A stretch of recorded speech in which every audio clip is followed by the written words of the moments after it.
Yan, sir, ito. Saan pumuwi niyan? Tagig po.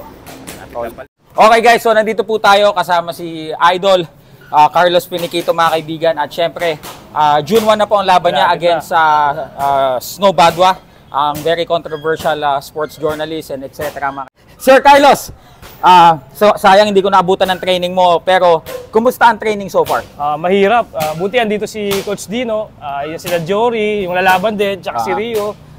Nag-guide nila ako. Pero sa endurance, medyo laban-laban na kasi I train like 4 to 5 times a day. Pero isang oras, 2 oras, pero pinipilit ko mag-Mamba mentality. Yung basketball na concept, inaano ko rin sa hard work dito. So, pinagsasabay mo din workout sa basketball and then workout sa boxing?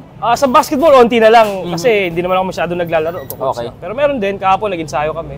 But yun nga, yung concept ng gym, takbo, pati diet yung diet ngayon, baliktad Actually, ano ka, naging parang mas in good shape ka ngayon kaysa the last time. Pero yung diet namin is more on pabigat. Kabaliktad. Baliktad. Pero yun nga, kasi nag-ensayo ka, medyo naglilin ka. Yeah, exactly. So sir, yung press con kasi natin, naging chaotic. Diba, syempre, nagkagulo.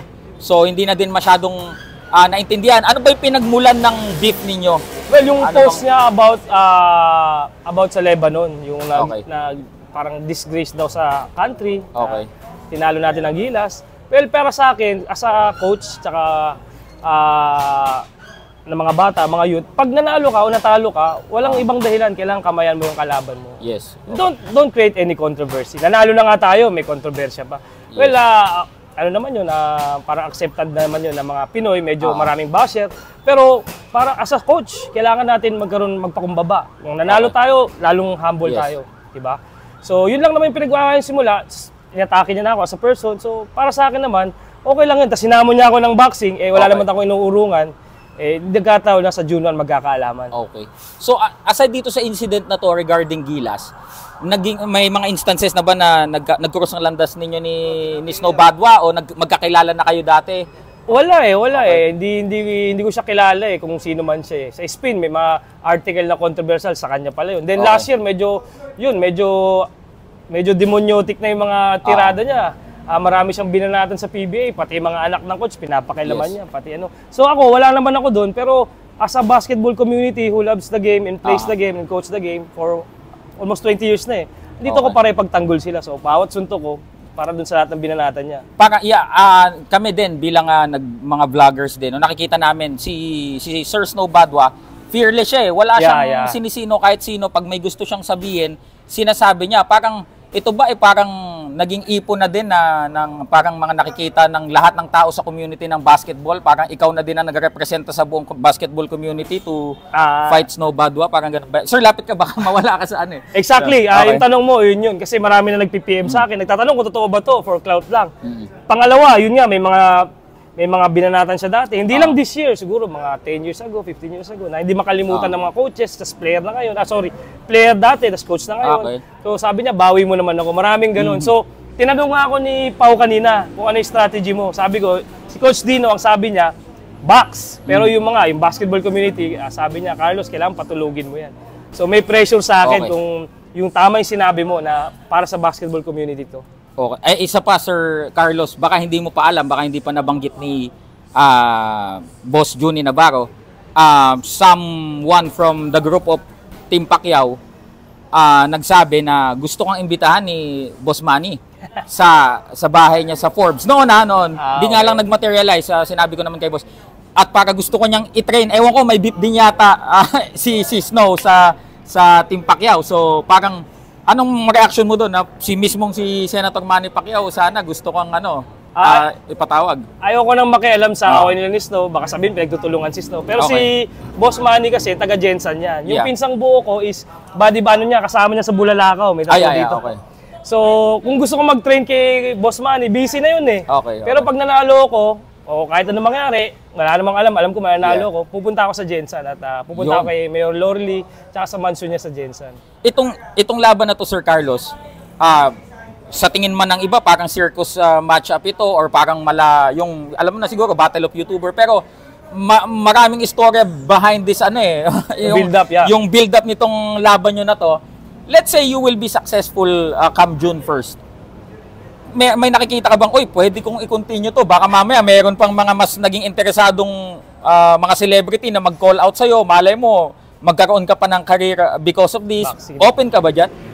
Open ako, basta ang hahawak sila Boss Juni, Ayun, kayo, okay. Pauka, Silver Boys. Siguro yun kasi we're in good hands. Pero Ayun. kung sa iba lang, baka gamitin lang para sumikat sila. Pero kung Okay. kayo ang andon, maganda tuloy-tuloy na natin. Baka may iba pang lalaban dyan. Pero yun nga, mahirap eh. Time consuming. Oo. Alam mo yun, boxer ka eh. Yeah. So tulad ngayon, paggising ko sa bahay, hindi na ako nakikita ng mga anak ko, hanggang mamayang gabi, andito ako, Okay. may training ulit. Wow. So time consuming talaga. Pero kung maganda yung laban and kung may dahilan para lumaban, tuloy natin. So dito din nakikita namin, you are very serious and passionate ka sa ginagawa mo. So this is not a game. Kasi kung sabi mong hanggang mamaya ka pa dito, mag-ensayo ka uli, you have this dedication. So ano bang maipapangako mo sa mga, hindi siguro boxing fans, siguro pati mga basketball fans na din, Oh, yun. dito sa darating na June 1, ano ang makikita natin na laban ni Carlos Feniquito against Snow Badwa? Well, tulad mo, boxer ka, alam mo yung preparation. Ah. Pero pagdating ng laban, 50-50 yan eh. Okay. Maganda yung preparation natin buo, tapos yung laban natin buo. So pagdating ng laban, medyo fearless is no, alam natin, Okay, yeah, susugod yeah. yun. Meron kaming game plan ni coach. Yun. Pero yung game plan namin, may adjustment din yun. Pero yung preparation talaga, yung build-up, lahat na yun, yung laban na to, dedicate ko sa kuya ko na namatay siya eh. Oy, He passed away, condolence. April lang. So medyo masakit pa sa akin, pati sa mga kapatid ko. So yung game na to is para sa kanya. And huling usap namin about training. So nagmamanok kasi siya, sinusulat niya yung kakainin ng manok. Okay, may programa. May programa. So parang ganun din kami ni coach ngayon. Wow. So yun, yung laban yun, dedicated ko muna sa kanya. Aside from that, wala na muna akong isipin para sa kapatid ko muna. Pero yun, preparado ako. Then yung laban 50 and doon, pigil ko 100% ako. Wow. At isingit ko lang, champ, kasi nabanggit mo kanina, fearless si Snow Badwa. Ako din, hindi ko alam na ganun pala siya until I saw him nung press conference na ganun pala siya ka-hype, na talagang kainit at talagang hindi lang puro yung nababasa natin sa post. Somehow ba na-intimidate ka ng isang Snow Badwa? Hindi, athlete ako eh. Okay. So may nakakalaban tayong mga foreigner, may nakakalaban tayong foreign student, malalaki talaga eh. So Okay. sanay tayo sa masisiko ka sa mukha, iiwasan mo, tapos Okay, ano mo. Pero si Snow is a different kind of animal nga. Kasi Okay. ipopost ka, hindi pa nangyayari. So para doon, parang may tagdag nagigil din tayo. Pero sabi nga, di ba, don't fight fire with fire. Yun. Alam mo, kaya nga nakita ko yung tukod mo kanina, ang Okay. ganda eh, nabilib ako eh. So, yung tukod mo, alam mo rin yung gagawin. Ah. Di ba? May pari din. So, definitely we'll fight fire with water. Then water with fire.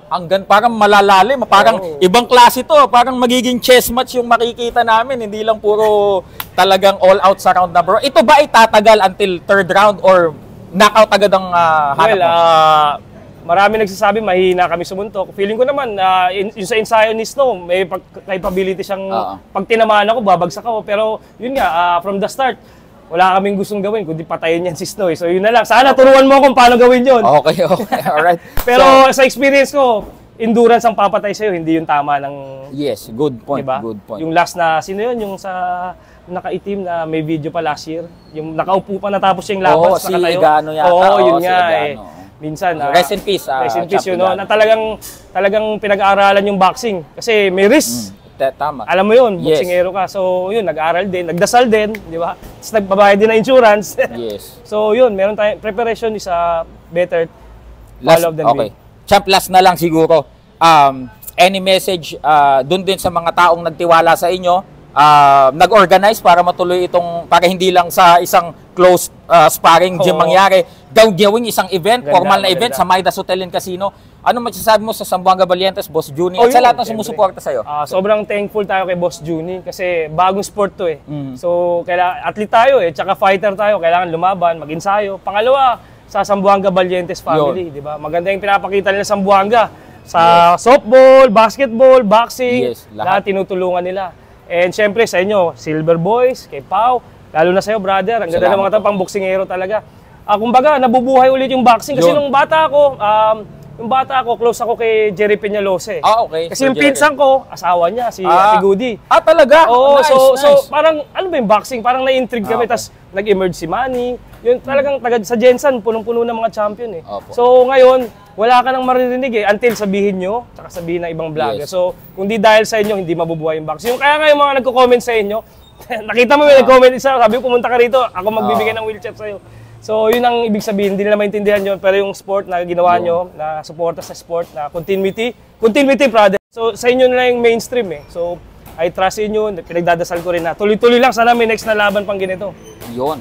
Ayan po mga kaibigan, nakinig nyo na, mas nakilala nyo na si Sir Carlos Feniquito. So abangan nyo, June 1, Midas Hotel and Casino. At bukod sa kanila, marami pa pong magagandang laban dyan. Si Rio. Sixta, Rio, tapos meron tayong si Panga, and then nakalimutan ko pangalan ng kalaban. Marami pang magagandang laban. So abangan nyo po yan. Check the Zamboanga Valientes page kung paano kayo bibili ticket. Yeah, makaka-avail ng ticket. So yan, maraming salamat Sir Carlos Feniquito. Oh, my pleasure. Salamat good luck. Oh, salamat. Thank you.